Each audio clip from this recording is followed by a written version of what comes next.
Boa noite, sejam bem-vindas ao Entre Elas, um programa sobre mulheres, feito por mulheres e para mulheres. Meu nome é Thalita Martinelli, sou médica ginecologista e para variar um pouquinho, tô aqui com as minhas amigas Isabela e Paula. Boa noite, meninas. Boa noite, gente, tudo bem com vocês? Eu sou Isabela, sou médica ginecologista e estamos aqui em mais um programa Entre Elas. Boa noite, meninas, tudo bem? Sou a doutora Paula Mello, sou médica ultrassonografista. Estamos aqui para poder informar, ajudar e nos divertir um pouquinho. Para começar nosso programa de hoje, vim com uma perguntinha para vocês. É normal sangrar depois da menopausa? Não. Parou. Não é, gente. O que é menopausa? Então, uma grande questão, porque a maioria das pacientes não sabem, né? Estão ali enfrentando esse momento, essa fase diferente da vida e não sabem por que isso acontece. Muitas de vocês têm a ideia de que a menopausa acontece pela falta do útero, e na verdade não é. Acontece porque os nossos ovários, eles param de funcionar. Eles param de produzir o nosso hormônio, né? Que é o estrogênio. E esse estrogênio, ele causa um impacto em várias funções do nosso corpo. E aí, a gente começa a sentir os vários sintomas que a menopausa pode trazer. A dor de cabeça, a insônia, a irritabilidade, as dores no corpo, palpitação no coração, zumbido no ouvido, enfim, vários sintomas. Se vocês deixarem, eu fico aqui só falando dos sintomas. Mas, então é isso, é quando o nosso ovário fala assim, olha, cansei, tá, um beijo, tô indo embora, pra mim já deu. E aí a gente para de menstruar consequentemente. Se a gente para de menstruar, por que vai sangrar depois da menopausa? Não pode, né, gente? Não pode, né, Paula? Sim, não pode. Tem que investigar a causa desse sangramento. Não é como parou de sangrar, parou. E uma coisa que você falou, né, muito bem, é quando para de funcionar os ovários, mas a gente tem que lembrar que é quando a data da última menstruação faz aniversário. Exatamente. Né? A gente só vai falar que uma paciente entrou na menopausa quando a data da última menstruação dela completar 1 ano.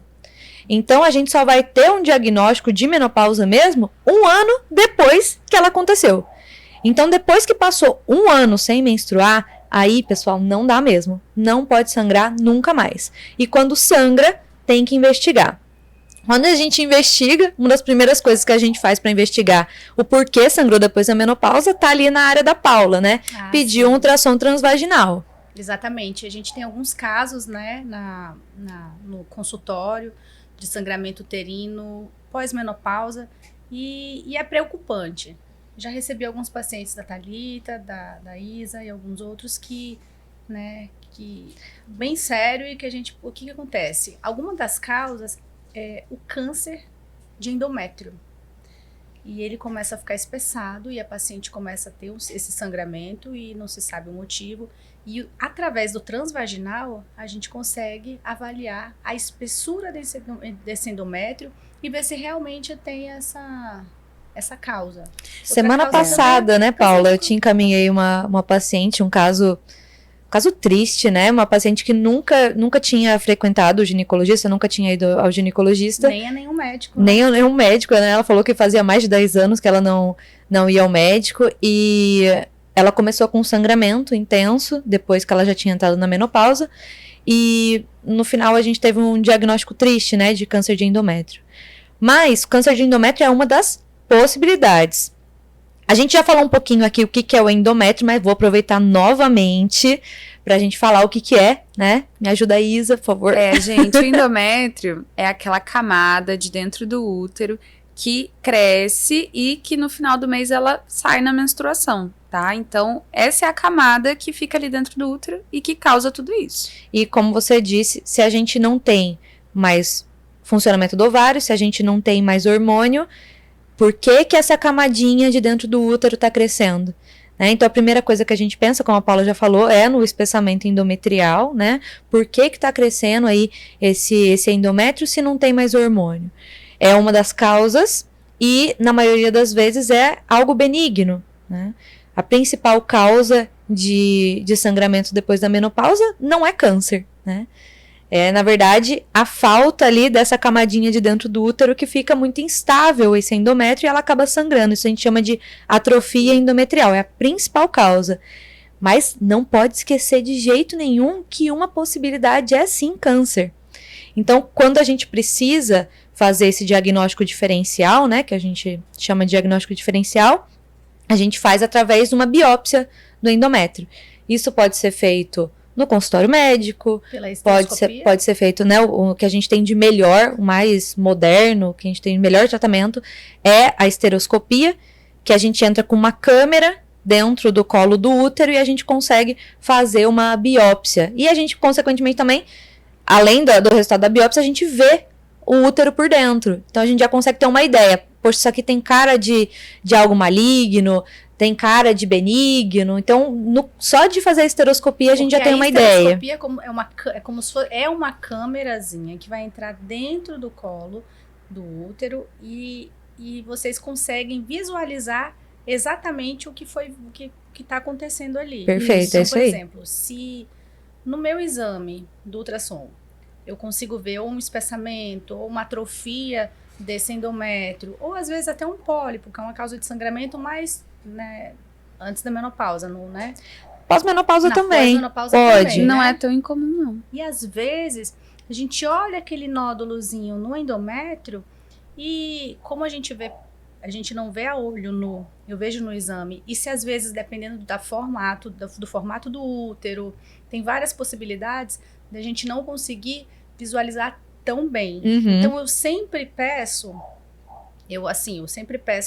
pro colega, que é o médico, o ginecologista, vocês no caso, né, para investigar através da esteroscopia, porque ela é o diagnóstico certeiro. É como se a gente vê diretamente, tirasse, né? Exatamente, tirasse. Então, assim, é bem legal falar da esteroscopia, porque ela é um diagnóstico também, e também ela é terapêutica, né? É. Ela tira também. Então, o que significa isso? Significa que fazendo aí esse exame para ver dentro do útero, a gente já consegue tirar. Você falou do pólipo, né? O pólipo, ele é, na sua grande maioria, uma lesão benigna. Pólipo é como se fosse ali, eu costumo falar que é como se fosse crescer uma verruga dentro do útero, né? É uma carne crescida. É, tipo isso. E essa verruguinha, essa carne que cresce dentro do útero, acaba causando sangramento. É muito comum que ele sangre antes, né, de entrar na menopausa. Então, não é incomum a gente fazer esteroscopia em mulheres que ainda não estão na menopausa com o pólipo e que causam sangramento muito intenso durante a menstruação. E acho que 97%, né, de 1 a 3% dos pólipos são malignos, mas a sua grande maioria é benigno. Mas é por essa mínima porcentagem de possibilidade de ser maligno que a gente precisa tirar. Sim. Né? Então, quando a gente tem o diagnóstico de pólipo endometrial, a conduta é essa: fazer a esteroscopia, né? Que é o melhor tratamento. A gente tem outros tipos de tratamento, por exemplo, a curetagem, né? Que a gente faz aquela raspagem ali do útero, mas a curetagem você não enxerga, você não tá vendo, você tá lá como se fosse fazendo uma raspagem de olho fechado, porque você não consegue enxergar dentro do útero. Uma das causas, sempre que eu faço ultrassom transvaginal na paciente que tem cólica menstrual e que tem sangramento uterino e que eu vejo que ela tem adenomiose, quando eu olho esse útero, que eu já vejo que tem sinais que ela tem adenomiose, eu já pergunto: você já fez curetagem? Uhum. Ela já, doutora. Então é uma das causas, fatores de risco para adenomiose, que também é uma causa de sangramento uterino. É verdade. A gente já falou também outra oportunidade que é a adenomiose, mas é sempre importante lembrar, Sim. né? Essa camadinha, que é o endométrio, ela tem que ficar dentro do útero. Por algum motivo, por exemplo, como a Paula falou, uma das possibilidades é, após um procedimento, né, uma raspagem dentro do útero, essa camadinha pode infiltrar dentro da musculatura do útero, e a gente chama isso de adenomiose.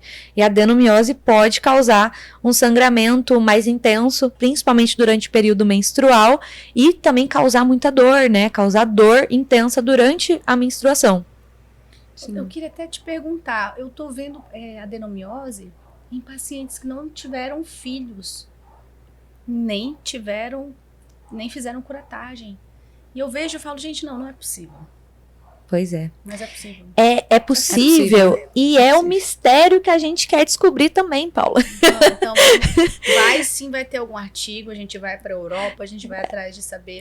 Mas a endometriose, ela é uma interrogação até hoje, né? A gente tem várias teorias do porquê que isso acontece, porquê que o endométrio sai de dentro do útero, Sim. mas não tem nenhuma certeza, nenhuma teoria bateu o martelo e falou, é por isso que acontece. Existe. Não né? tem. Ô, gente, assim, pra você que tá vendo o programa e não tá entendendo que a gente tava falando de adenomiose e foi falar de endometriose, a gente geralmente eu costumo dizer que elas meio que são primas, são aparentadas ali.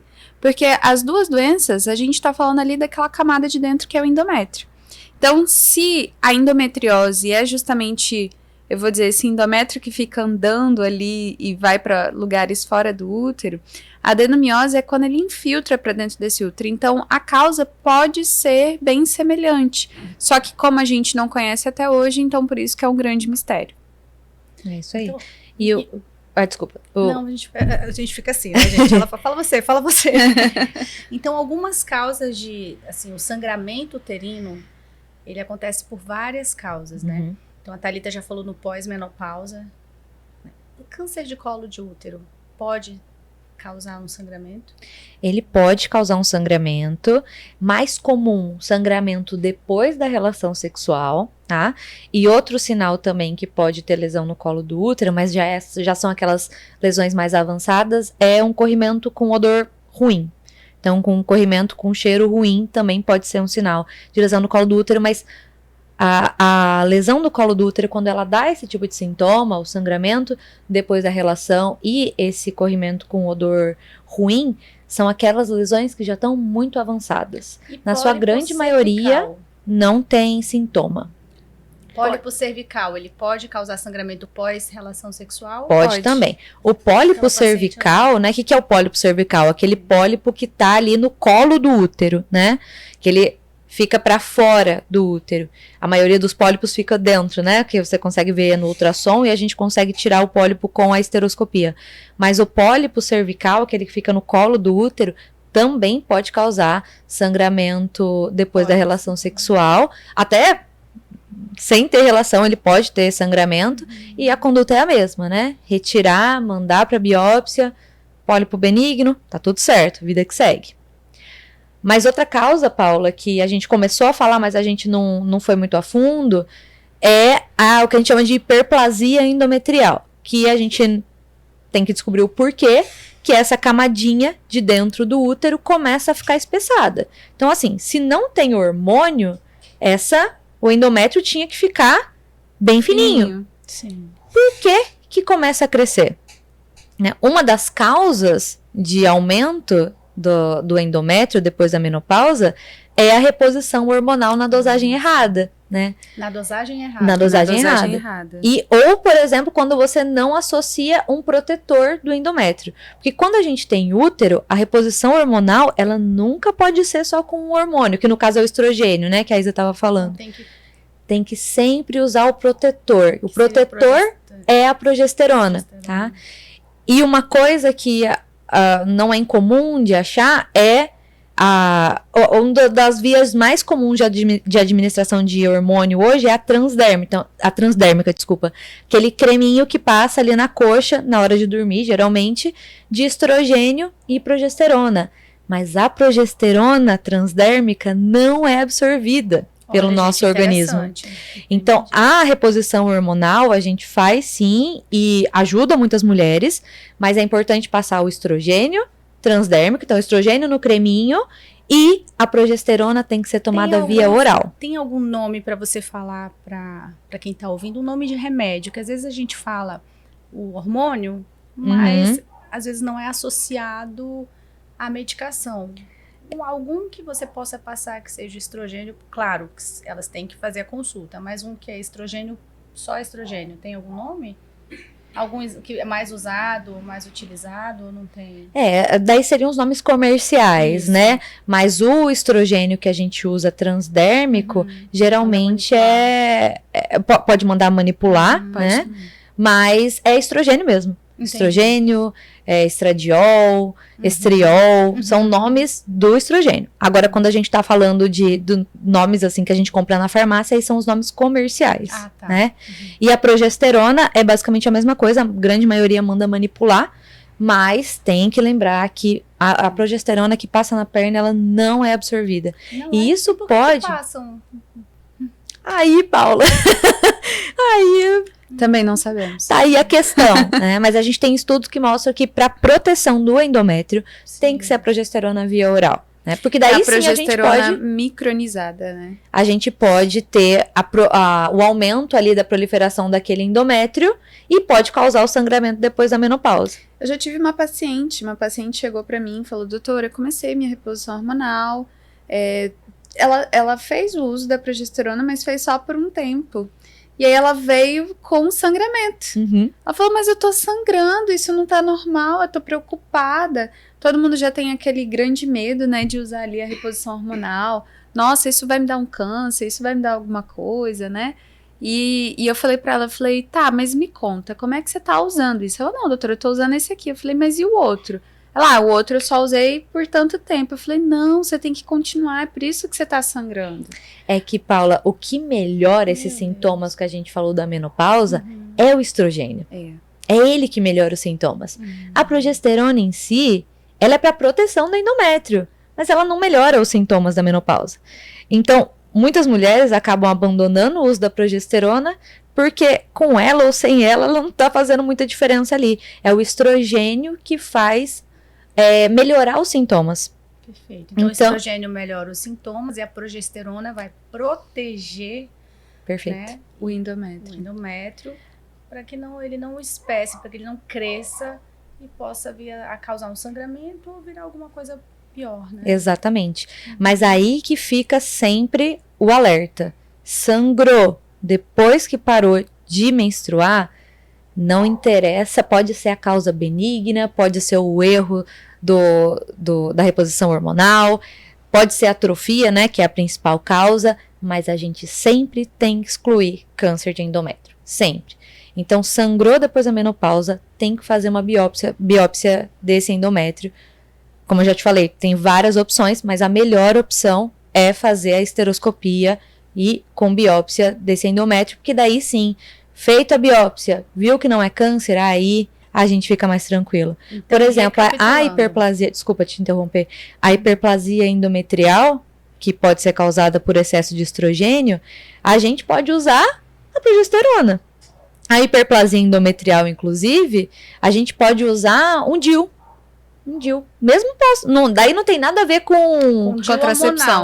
O DIU hormonal. Não tem nada a ver com contracepção, né? Porque se a gente já não tem mais hormônio produzido pelo ovário, ela não vai mais engravidar, não tem mais risco de engravidar. Mas a gente pode usar o DIU hormonal para fazer para secar esse endométrio, vamos dizer assim. Então vocês entenderam. Pós-menopausa, tem um ano que você não tem mais, não menstrua mais. Se depois desse um ano você começou a ter sangramento vaginal, não é normal. Então não ache que tá normal, deve ter sido um escape, será que eu tô, será que eu não tô? Não é normal. Então você tem que procurar um médico especialista que você conheça, que você confie, para que você possa investigar com ultrassonografia, com transvaginal, que consegue ver como é que tá esse endométrio, se tem um pólipo, se tem alguma causa pélvica, e tá com algum médico que possa cuidar de você. Nunca ache que é normal, para não chegar, porque a gente já viu alguns casos que foi se arrastando, foi sangrando e era algo mais grave, e a paciente não foi atrás, e no momento que ela foi atrás, ela já estava com dores, ela tinha uma dor crônica, ela tinha dor cólica. Ela já tinha cólica há muito tempo e foi muito difícil de reverter. Sim. Ô Paula, e por que esse um ano é tão importante? Porque enquanto a gente não completa o aniversário da data da última menstruação, a gente pode ter esses sangramentos irregulares. Então, o primeiro sinal de transição ali, né, da fase reprodutiva para o que a gente chama de climatério, que é a fase que não tem mais como engravidar, essa irregularidade menstrual. E isso pode acontecer a partir dos 40 anos. Então a mulher... A mulher, a partir dos 40 anos, ela pode começar a ter a menstruação irregular, mas a gente ainda não chama isso de menopausa. Então, por exemplo, uma mulher que completou ali, vamos supor, 45 anos, e ela começou a ter, falhar a menstruação. Ah, esse mês não veio, fiquei 3 meses sem menstruar, fiquei 4 meses sem menstruar, e depois a menstruação veio. Isso é algo que eu preciso me preocupar?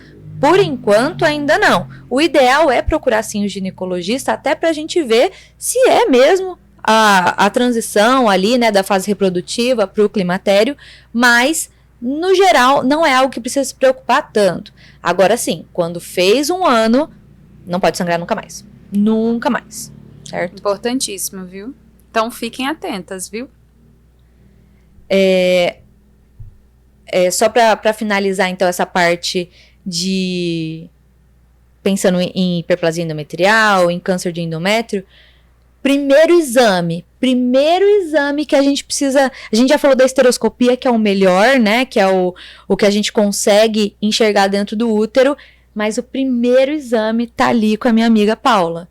Ultrassom transvaginal. Bem feito. Né? Perfeito. Falou ultrassom tudo. Transvaginal bem feito. Então aí entra um pouquinho na nossa rotina ginecológica, né? A gente acaba tendo o diagnóstico de pólipo, de inclusive mioma, que é o próximo tema aqui que eu vou puxar para vocês, através do ultrassom transvaginal, como a Paula ressaltou, um ultrassom transvaginal bem feito faz toda a diferença no diagnóstico, né? Porque às vezes a paciente pode ter um mioma. Você vai falar do mioma também, né? Mas o mioma, às vezes, não é a causa do sangramento, porque, às vezes, ele não está perto do endométrio. Para ele sangrar, ele tem que estar bem pertinho do endométrio, e, às vezes, ele não está. Então, às vezes, não é a causa. Pode ser uma adenomiose. Se a paciente tiver também ovário de aspectos micropolicísticos, eu falo cístico, gente, porque assim, sabe quando você não consegue falar uma palavra?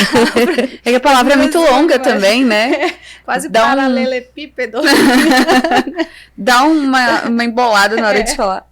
Então, também causa essa irregularidade menstrual. Então, a paciente pode também... É uma causa de sangramento uterino, de escape. Às vezes o paciente está sangrando, e a gente vai ver, tem um ovário de aspecto micropolicístico, né? E é exatamente, Paulo, o que acontece para parar de menstruar. Fez um link ali interessante, porque a gente tem, no ciclo menstrual, a gente tem 2 fases do ciclo, né? A primeira fase, que é onde a gente tem o aumento ali da produção do estrogênio, e depois que a gente ovula, que é a metade ali do ciclo, a gente começa a produção de progesterona pelo ovário. E a gente só vai sangrar, só vai menstruar quando essa progesterona começa a cair. Então, se a gente não ovula, que é o que acontece tanto ali na fase de transição da menopausa, quanto nos ovários de aspecto policístico, a gente não tem essa segunda fase do ciclo. Então, é aquela mulher que vai sangrar menos vezes durante o ano, né? Então, ela tem menos menstruação, mas quando a menstruação desce em grande quantidade. Isso é verdade. Né? Porque essa primeira fase do ciclo, que é o estrogênio, que é o hormônio responsável pela proliferação do endométrio, ela continua acontecendo. E vai aumentando. E quando sangra, meu amigo, sangra em grande quantidade. Outra coisa importante, Thalita, de falar também, porque a gente vê assim, nossa, todo mundo chega falando que tem ovário micropolicístico. E não é. Então tem overdiagnósticos, né? Sim. Sobre esse tema. Mas não era nem isso que eu ia falar. Só que acabam falando que é normal. Tipo, eu tenho ovário micropolicístico. Mas não é. E aí? Não faço um acompanhamento, um tratamento, não faço um acompanhamento nem transvaginal, porque o que acontece? Se tiver mesmo ela vai ter mais estrogênio do que a progesterona. Sim. Então, ela também pode ter um espessamento endometrial. Exatamente. Entende? Exatamente. Então, isso também pode ser uma causa. Então, ela tem que ter, dependendo desse acompanhamento, do tempo que ela tem, ela precisa ter um acompanhamento com um colega para proteger esse endométrio. Uhum. Então, assim, não é eu tenho e tem mesmo, e tá tudo bem, tá tudo certo, não vou fazer nada. Porque tem, então, tudo que é doença, uma patologia, tem que ser cuidada, tratada e acompanhada. Não é, eu tenho e pronto, vou viver assim. Sim. Agora, uma coisa que eu esqueci de falar é que a partir dos 40 anos, sim, isso pode começar a acontecer. Por que Se- 40? Se isso acontecer Coisa chata, né?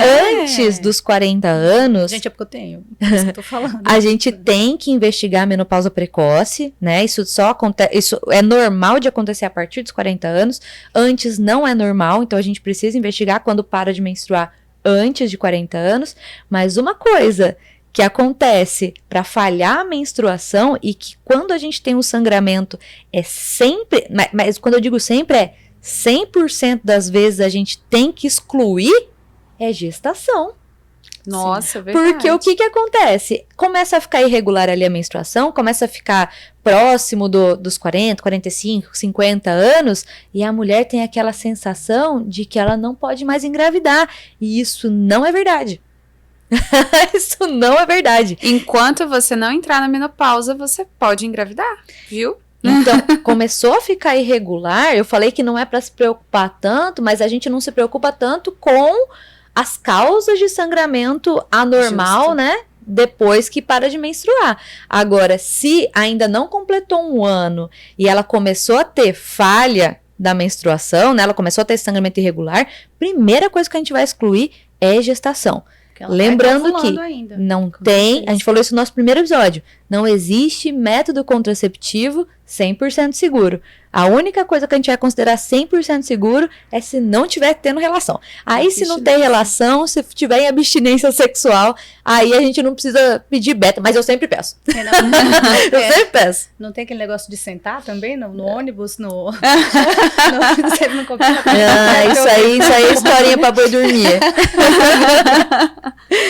Né? Mas é importante. Então, falei que não é pra se preocupar tanto, mas Então, começou vamos a lá. ficar desse jeito, vamos procurar o médico, sim. Então, importante. existem as causas de sangramento uterino. Então, assim, um escape. É normal ter esse escape no meio do ciclo menstrual? Não, não é. Quais são as causas? Tem várias causas Uhum. de sangramento uterino. Você vai sangrar sem ser sua menstruação. Sangramento uterino anormal não é do seu fluxo menstrual normal. Ou vai ter um aumento desse fluxo menstrual com cólica, ou vai ser entre o fluxo menstrual.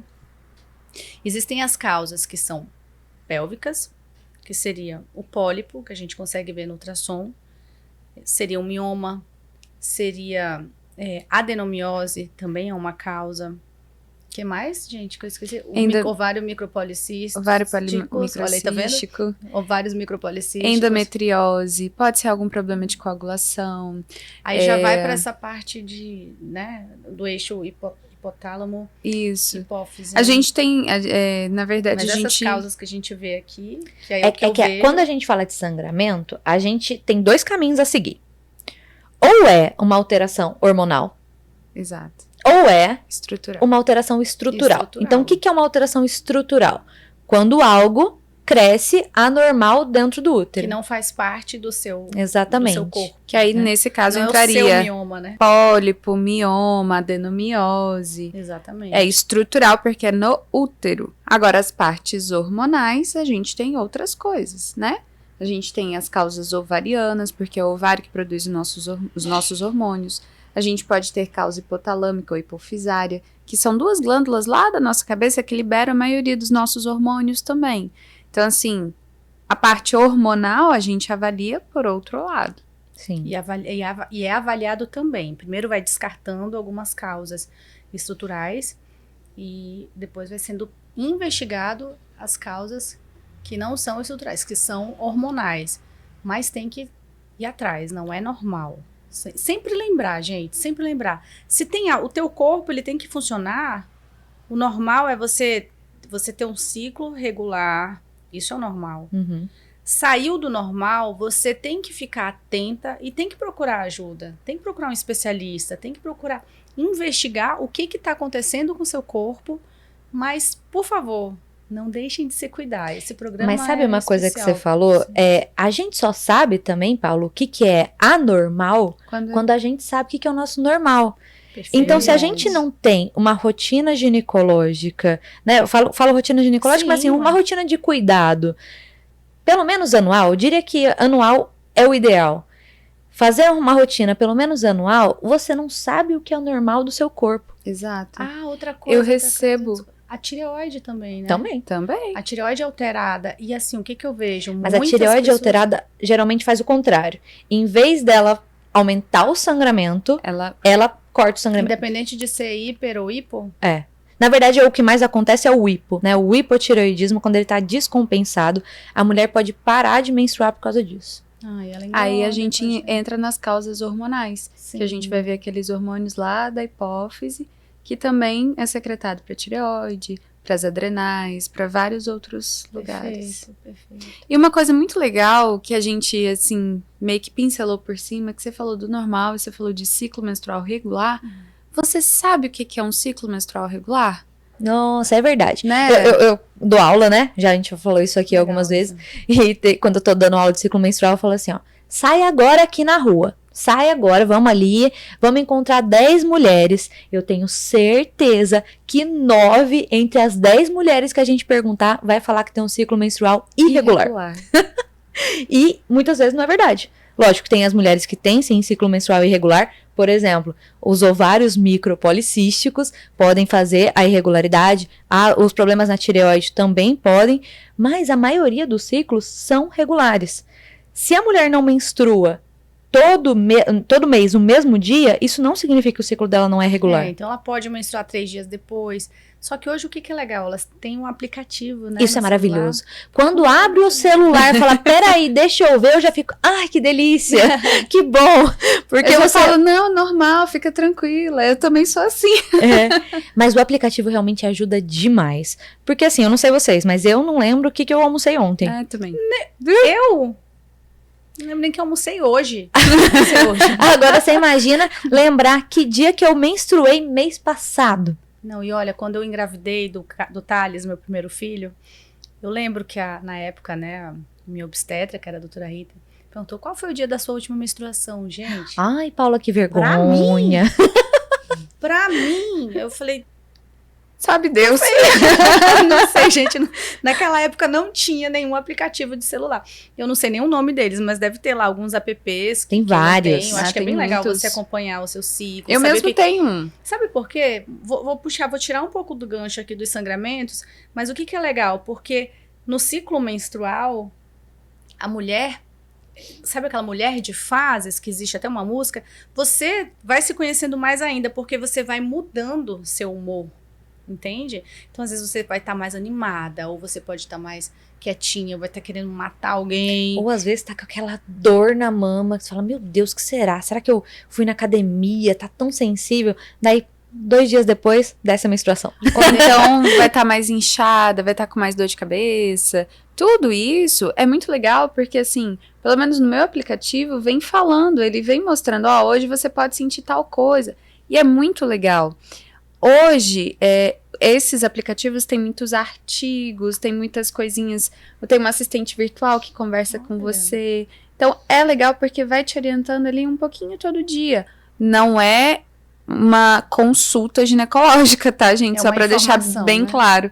Mas é uma informação muito legal, que acrescenta ali no teu dia a dia. Então, eu acho super válido. Eu mesmo uso o aplicativo, então eu adoro. Então, Inclusive, nosso programa não exclui uma avaliação, né? Não, Porque aqui a gente nunca. tá pra informar, pra alertar, mas essas informações aqui é pra gente pensar quando ir ao médico, sempre. quando fazer, mas não exclui, né? Pelo contrário, quanto mais informação, eu acredito sempre que informação é o caminho. Exato. Então, quanto mais a gente sabe, na verdade, quanto mais a gente sabe, mais a gente acha que a gente não sabe nada, né? Exatamente. Essa é a realidade, na É verdade. Sócrates. Só sei que nada sei. Só Ele sei sabia que nada tanto. sei. É isso aí. Mas, voltando aqui pro nosso gancho, então, pro nosso assunto de sangramento, vamos falar um pouquinho de mioma, Bora. né? Então, mioma, conta pra mim. Mioma é câncer? Perfeita pergunta. Não. Bem simples, direta e reta, né? O mioma, Não. ele é uma lesão benigna do útero, né? É um nódulo É um benigno. nódulo, isso. Ele é um nódulo. Não é porque é nódulo que é um câncer. inclusive na mama, mas não é câncer. Isso. É benigno e ele vai... E por que ele se desenvolve, Thalita? Essa é uma pergunta, né? Ele vai se desenvolver... Ô, Paula! Ô, Paula! Na verdade, o mioma, gente, ele é o próprio tecido ali, que eu vou dizer assim, que ele vai ficando um pouco mais endurecido.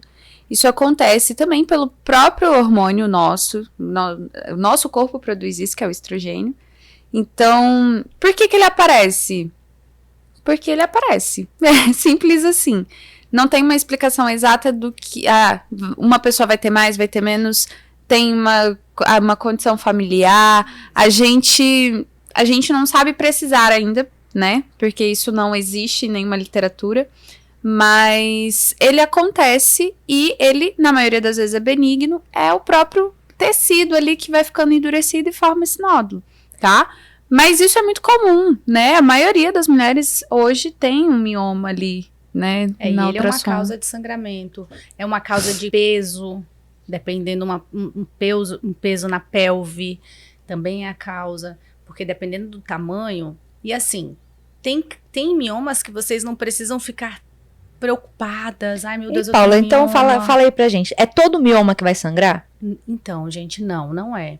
E nem é todo mioma que se tem que fazer cirurgia. Uhum. Deixar Muito bem bem. claro, dependendo do local desse mioma. Ai, doutora, a gente fez um ultrassom transvaginal e essa paciente normal, de rotina, que você foi fazer seu exame anual, né? Eu encaminhei ela pra doutora Paula fazer ultrassom transvaginal. Maravilhosa. Né? E aí você vai lá, você olha e fala assim, nossa, você tem um mioma. Muitas pacientes já falam, meu Deus, doutor, então eu tenho que... O que eu vou ter que fazer? Eu tenho que tirar o útero? É a primeira pergunta, gente. Eu tenho que tirar o útero. Doutora, eu tenho que fazer cirurgia? Aí a gente vai ver, então tem lugares que esse mioma se instala. Quais são os lugares, Paula? Ele pode estar na parede do mioma. O que é o miométrio? É a parte muscular, que é esse mesmo tecido que é formado o mioma. Ele pode estar nessa região e longe do endométrio, que é esse tecidinho que as meninas falaram que descama na menstruação. Então, qualquer coisa que está ali próximo vai fazer ele sangrar. Se ele estiver longe do endométrio, nessa região só intramural, que a gente chama... Dentro do músculo do útero, né? Intramural, exatamente. Dentro do músculo ou fora do útero um pouco, que a gente chama subseroso, ele não vai causar, dependendo do tamanho, se ele não estiver próximo do endométrio, tá? Ele não vai causar sintomas, e dependendo, né? Não vai causar sintomas em você, Uhum. certo? Então basicamente, vamos resumir aí, a gente tem 3 tipos de mioma, né? Perfeito. Tem o submucoso, que a gente chama, E esse que é é o que a aquele... gente preocupa. Eu costumo falar assim, esse pode ter meio centímetro que ele vai te dar problema, né? Tem um pititito assim dentro do útero, ele vai causar sangramento. Então, o mioma que causa sangramento, na sua grande maioria, é esse mioma que cresce para dentro do útero. E são os que estão tangenciam, que ficam pertinho também do endométrio, O segundo tipo é esse que você falou, né? Que cresce dentro do músculo do útero. Mas ele se aproxima. E quando ele tá bem próximo ali da camadinha de dentro do útero, ele também causa sangramento. Mas às vezes ele é um mioma que tá ali dentro do músculo do útero e tem 1 centímetro, tá longe do endométrio. Então esse não vai, é aquele mioma de estimação, vai ficar ali quietinho, você vai só acompanhar ele, né? Dá pra dar até nome pro mioma. E tem também um mioma que cresce pra fora do útero. E daí esse eu costumo falar que pode parecer aquela gestação, né? Dependendo do tamanho. Dependendo do tamanho, pode parecer até uma gestação. E daí pode não causar sangramento, mas ele pode te dar esse incômodo. Tem pacientes mesmo, eu e a Isa tivemos algumas experiências recentes com úteros de tamanho muito aumentado. Não era adenomiose? Não era mioma mesmo. Mioma, o subseroso que a gente fala, né? O que cresce para fora do útero e que causa muito desconforto na paciente. Então, muito. Eu já atendi paciente pelo transvaginal que ela tinha um mioma. Vocês operaram essa paciente. Ah, pronto, é verdade. Ela fez ultrassom com você.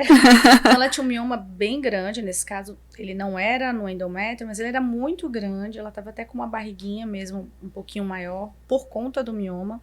Esse mioma era grande que ele comprimia os vasos pélvicos. Então, essa paciente tinha muita cólica. Então, fazer essa compressão, ela estava com varizes pélvicas, que a gente chama, por conta dessa compressão.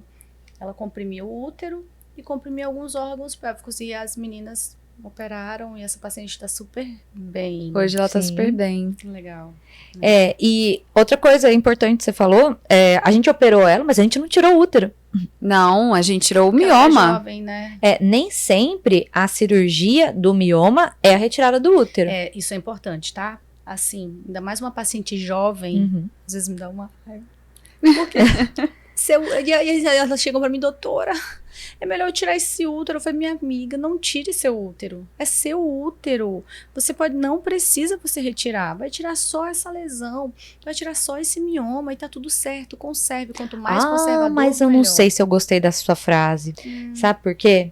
Às vezes, Paula, a cirurgia de retirada do mioma, a gente acha que é só a retirada do mioma. Mas a cirurgia para retirada do mioma, às vezes ela é mais difícil do que a retirada do útero. Pra vocês, mas Não, mas eu não tô falando, cada uma tem uma indicação, né? Cada uma tem uma indicação.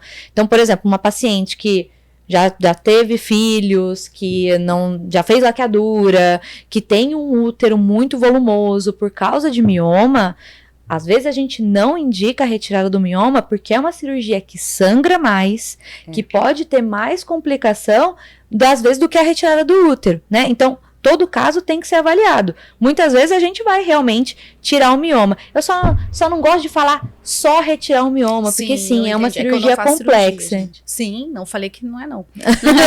Mas é importante a gente falar. É importante falar que cada caso é um caso, não existe uma receita de bolo para isso.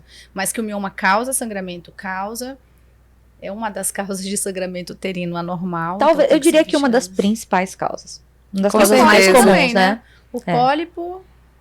Mas uma coisa assim, será que a paciente ela pode chegar a ter uma anemia severa por causa de mioma? A gente sabe que sim, né? Tem pacientes que precisam ficar internadas para receber sangue antes de fazer a cirurgia, de tanto que esse mioma pode sangrar. Então, o mioma, ele sangra, sim, e pode causar anemia. E, às vezes, o que a gente vai indicar de cirurgia, às vezes, pode ser até um útero que não é tão grande, que não parece uma gestação, mas que, por ter esses miomas nessas localizações, a gente indica a retirada do útero porque a paciente vive no pronto-socorro com anemia, sangrando várias vezes durante o período, não só durante o período menstrual, mas várias vezes durante o mês. E olha que... desculpa, pode falar. Quando a paciente vai com vocês, ela tem um mioma, foi lá, fez ultrassom, e esse mioma, ela tá tendo sangramento, só que esse mioma, ele tá tangenciando, ele tá próximo do endométrio. Ela já vai ter que fazer a cirurgia ou vocês podem indicar uma medicação para ela? Vai depender muito. Vai depender Quantos de anos cada ela caso. tem? Pronto, então vamos falar mais ou menos 2 casos. Explica uma paciente de 25 anos que tem um mioma, ela tá tendo sangramento, não é um sangramento muito excessivo, mas ela sangra mais na menstruação, aumento do fluxo sanguíneo, e ela, assim, ela não quer fazer agora a cirurgia. Qual caso, tem algum caso de mioma que vocês passam, que pode passar primeiro a medicação? Sim, existe. Por exemplo, essa paciente de 25 anos que você colocou aqui pra gente. É uma paciente nova, é uma paciente que pode não ter engravidado até então, pode não ter nenhum filho. É uma paciente que pode ter o desejo de engravidar, porque às vezes ainda não casou, ou tá pra casar, enfim. Então, como ela é muito nova, a gente tenta preservar a fertilidade dela, né? A gente não pode também simplesmente, vamos tirar o útero, porque é a opção dela, tem que ver tudo isso, tem que ver o tamanho do mioma, né? Mas como você falou, tá tangenciando. Aí você propõe, conversa abertamente e fala, olha, a gente pode tentar primeiro o tratamento clínico. O tratamento clínico é a medicação. Essa medicação vai ser o quê? Vai ser ali, principalmente, um contraceptivo, porque a gente precisa bloquear esse endométrio. Porque é ele que tá te fazendo sentir tudo isso. Então, pode ser tanto pílula, pode ser... Pronto, bloquear endométrio tem não menstruar.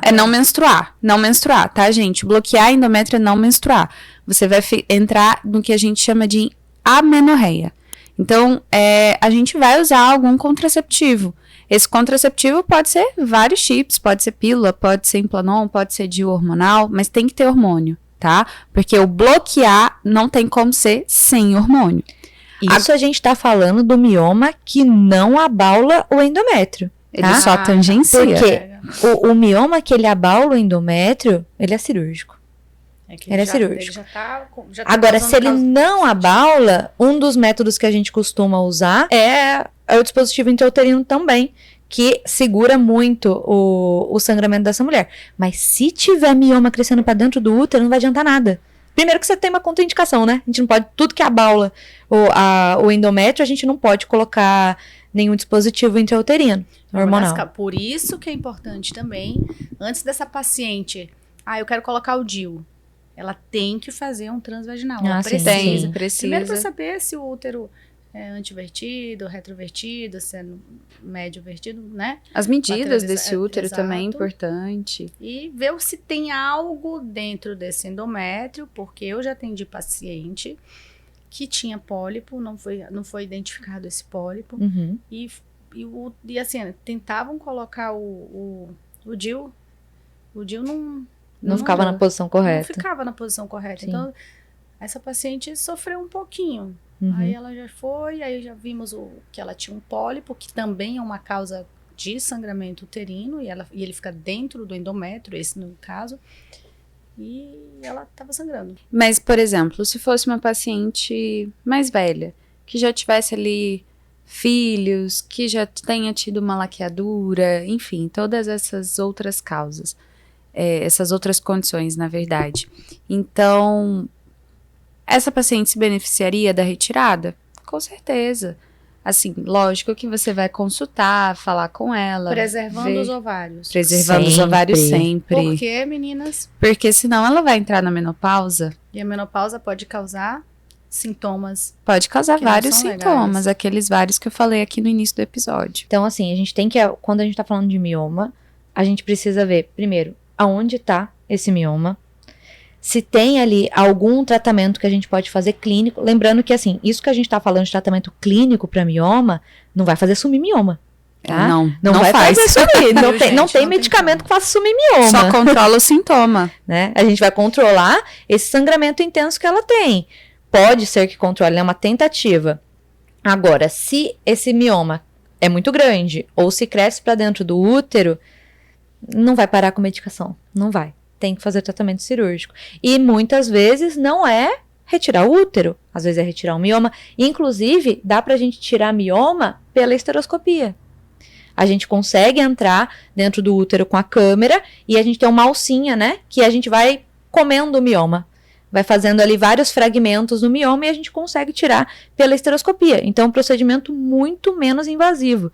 Não tem que abrir barriga, não tem que fazer grande corte, nem por vídeo, nada disso. A gente faz, por vídeo, na verdade, mas por dentro do útero, né? A gente consegue entrar e a paciente sai do hospital no mesmo dia, praticamente zero sintomas. Então, primeiro, avaliar aonde está o mioma, se dá para tirar com esses procedimentos pouco invasivos, ou às vezes não. Às vezes a gente fica refém mesmo de uma cirurgia, e muitas vezes uma cirurgia às vezes aberta, o que a gente não gosta de fazer hoje em dia, porque a gente tem a videocirurgia, né, que é minimamente invasiva, o paciente se recupera muito melhor, tem muito menos sintomas, mas às vezes não tem como eu tirar um útero gigante pela vídeo. Então, às vezes, a gente tem que fazer, sim, abrir mão da... Via aberta. Meninas, e outra causa de sangramento, só que na adolescente? Quais seriam as causas de sangramento uterino anormal numa adolescente? Ali no início da adolescência, principalmente ainda a adaptação do ciclo menstrual também, né? A gente tem que pensar naquela parte hormonal, a gente chama de eixo hipotálamo, hipófise e ovário. Ou seja, são duas glândulazinhas que a gente tem lá no nosso cérebro para os ovários. No início da menstruação, isso vai ficar um pouco imaturo, até ela começar a regular mesmo. Então, isso pode ser uma causa de sangramento ali na adolescência. E depois que ela já tem 8 anos de menarque, de sangramento, de menstruação, E aí uma causa também poderia ser o ovário micropolicístico, Sim. certo? E ela pode ter um E pólipo tudo, também. Paula, na verdade é a mesma coisa que a gente falou, é o ciclo menstrual. Primeira fase do ciclo, a gente tem o hormônio dominante, que é o estrogênio, que vai fazer essa proliferação do endométrio. Se essa mulher tem alguma deficiência ali que não consegue ovular todo mês, o que acontece quando ela começa a menstruar, que é normal ter essa irregularidade, porque nem todo ciclo ela vai ovular. Quando o ovário tá entendendo que ele precisa funcionar, ele também dá um tempo. Imagina, ele tá quietinho ali, de um dia pro outro começa a vir um sinal lá de cima, falando, ô meu querido, começa a funcionar aí. Nem todo mês ele vai ovular. Então, pode ser sim causa de sangramento intenso o começo da menstruação, porque nem todo ciclo ela vai ovular. Então, essa camadinha continua proliferando. E quando ela sangra muito mais intensamente. Outra coisa que pode acontecer também, como a Isa já falou, são as doenças de coagulação. Então, aquelas mulheres que têm dificuldade de coagulação, isso pode causar um sangramento intenso. São aquelas meninas que começam a menstruar e param no pronto-socorro com anemia severa, sangrando muito mesmo. Então, a gente tem que investigar também. Não é nenhuma causa ginecológica, mas é uma causa hematológica, uma causa do sangue. Aí a gente vai contar com os nossos colegas hematologistas também. Com Sim, certeza. não, claro. Né? É muito difícil a gente falar de um tratamento que seja exclusivo de uma área, né? A gente é muito complexo para falar assim, né? É então a gente verdade. fala que é sempre um tratamento multidisciplinar para tudo, né? Então, por isso que existem especialidades, né? Sim. Então, a mulher a mulher, o homem, cada órgão, cada especialidade é um mundo. Sim. É um mundo. A ginecologia é um mundo. A ultrassonografia é um mundo. Dentro dela tem várias áreas para você também se especializar. Sim. Então, assim, pra gente começar Fechar. encerrando aí. por favor, senão vocês não vão aguentar mais. A gente Senão falando, vai falando, até falando. amanhã aqui. Se a gente começar a contar os causos, então, né? Nossa Senhora. Fala pra gente aí causas sinais, aquelas bandeirinhas vermelhas que a gente precisa procurar um médico se tiver acontecendo. Olha, um sangramento muito excessivo, né? Aquele sangramento que a Thalita falou que você passa o mês todinho sangrando, isso que te dá uma anemia, isso não é legal, não é uma coisa que a gente espera. Um sangramento da pós-menopausa, né? Que a gente precisa ali procurar um atendimento, uma ajuda. O que mais, Paula? Dor Uhum. com sangramento também não é normal, tem que procurar. E se isso não foi só uma vez, se está sendo várias vezes, não é não foi só uma vez, aconteceu um escape, eu sangrei mais nesse mês. Não, eu tô tendo isso já tem mais de 3 meses, 4, 5 meses. Ou até aquela mulher que durante o período menstrual tem um sangramento muito excessivo, né? Também. Isso não é normal. Não. Ela tem ali sim um volume de sangue que é normal, mas se isso causar cansaço, ela tá se sentindo indisposta, ela sangra ali, parece que a menstruação vai sair na vitalidade dela junto com o sangue. Vou falar. O que acontece? Às vezes eu pergunto, o seu fluxo menstrual é mais intenso? Não, não é. Não é normal. Só que o normal para ela é sempre ela usar o absorvente noturno de dia. E não é normal você ter esse sangramento, usar o absorvente noturno. Eu falo, mas qual absorvente você usa? Quantos absorventes você troca? Isso. Que você precisa trocar para poder, né? Porque é muito... Falar assim, você tá sangrando muito, é muito amplo. Então, subjetivo. Então, quando a gente faz essa pergunta, que eu falo assim, mas você chega a usar, você tem que... O absorvente que você usa é o noturno ou é o normal? É o noturno. Quantos noturnos você usa por dia? Quantas vezes você troca, né? E aí, às vezes, falam, então tá. Então já pode ser, vamos ficar com a anteninha ligada, porque acredito que não é um sangramento normal. Vamos fazer ultrassom. Aí quando a gente faz, o paciente tem um pólipo, ou a gente vê que tem um mioma no endométrio, ou próximo do endométrio. Então a gente vê que essas causas são... Ou também aquelas mulheres que têm um fluxo ali que para ela é o regular, né, o normal, e tem uma mudança, né, então ela costuma usar o absorvente médio ali, tranquilo, quando num ciclo aí começou a aumentar o fluxo.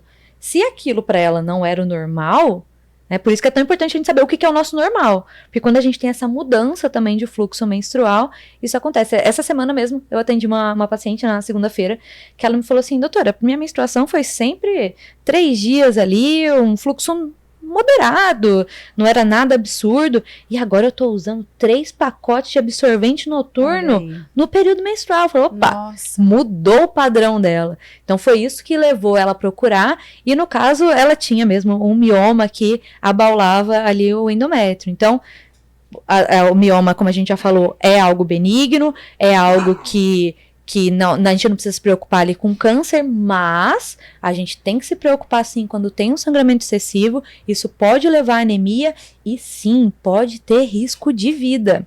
Pode. Então, um paciente que tem esse sangramento muito intenso, quando a gente está ali programando uma cirurgia, a gente tem que melhorar essa anemia dela. Então, quando eu costumo falar assim, a gente tá recuperando, tá fazendo ali suplementos para melhorar para uma cirurgia. Se começa a sangrar muito intenso, tem que ir no pronto-socorro, porque às vezes precisa até tomar sangue. Então, mioma, por mais que a gente não se preocupe com câncer, a gente tem que se preocupar sim com risco de vida por sangramento. É verdade. Perfeito. Tá vendo como é tão importante você fazer sua rotina ginecológica, você fazer o seu ultrassom anual, você fazer uma rotina da sua saúde? E Essas tá aí coisas são importantíssimas. Minha última pergunta era exatamente essa. Qual, então, o exame que a gente não pode abrir mão quando o assunto é sangramento anormal? Ultrassom. Transvaginal. Exatamente. Ultrassom transvaginal. Né? Ele pode ser ali a pontinha do iceberg, né? Mas é onde a gente vai começar a ter a ideia de que caminho tomar, né? O que tá acontecendo, exatamente. Essa paciente. Ai, gente, eu gostei muito do nosso papo hoje. Eu espero que todos tenham gostado, que tenha ajudado. Quem tá com sangramento uterino, que tem esses escapes, que tá sangrando mais, fica atenta, busca ajuda. Procure um especialista, faça seus exames. E se você sabe que aquela sua amiga, sua prima, né, sua colega de trabalho também tá passando por isso e ela ainda não se atentou, atenta ela, gente, porque, poxa, isso é tão importante e faz diferença na nossa vida, viu? Com certeza. Gente, a gente vai encerrando por aqui. Muito obrigada pela audiência. Como o meu pedido é sempre, né? Dá o like aqui pra gente, segue nosso canal, segue nossos perfis pessoais também. E agora a gente tem o Instagram do Entre Elas, então lá a gente tá postando sempre os cortes. Às vezes não tenho tempo de ver o programa inteiro, mas um cortezinho com uma informação, às vezes é bom, né? Tá passando ali no feed, acaba vendo uma informação que pode ajudar a esclarecer a dúvida Spotify. Da própria pessoa, ou até de colegas, de amigas, né? De alguém da família. Ah, e também, bem lembrado, Paula, a gente também tá no Spotify. Então tá ali dirigindo o carro, tá indo pro trabalho, vai ouvindo o nosso programa também para acessar todas as dúvidas. Pessoal, até mais, até semana que vem.